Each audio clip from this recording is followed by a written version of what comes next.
नमस्कार मित्रांनो, स्वागत आहे तुमचं पुन्हा एका नवीन व्हिडिओमध्ये.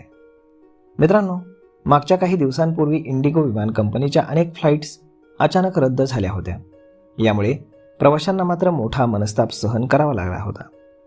देशातील सर्वात मोठ्या एअरलाईन इंडिगोचा मार्केट शेअर हा 65% आहे.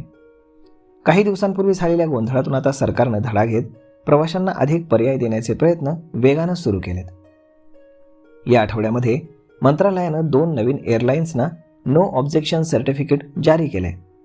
भारतामध्ये किमान 5 मोठ्या एअरलाईन्ससाठी आता वाव आहे. सध्या यामध्ये इंडिगो आणि एअर इंडियाचं वर्चस्व आहे.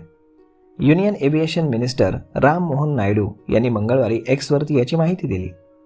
गेल्या आठवडाभरामध्ये त्यांनी नवीन एअरलाईन्सच्या टीमशी भेटी घेतल्यात. या भारतीय आकाशामध्ये उड्डाण करण्याची तयारी करतायत. यामध्ये शंख एअर, त्यानंतर अल हिंद एअर आणि फ्लाय एअरपेक्सरेचा समावेश आहे. शंख एअरला आधीच सरकारकडनं NOC मिळाला आहे, तर अल हिंद एअर आणि फ्लायर एक्सप्रेसला या आठवड्यामध्ये NOC मिळालं आहे. एव्हिएशन मार्केटमध्ये अधिकाधिक एअरलाईन्सना प्रोत्साहन मिळावं अशी सरकारची इच्छा आहे.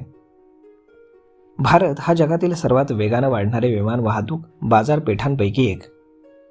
उडानसारख्या योजनांमुळे स्टार्टअप, त्यानंतर star air, India one air आणि फ्लाय 91 सारख्या लहान विमान कंपन्यांना देखील प्रादेशिक कनेक्टिव्हिटीमध्ये महत्त्वाची भूमिका बजावण्यास मदत झाली आहे आणि अजूनही वाढीसाठी मोठी संधी आहे.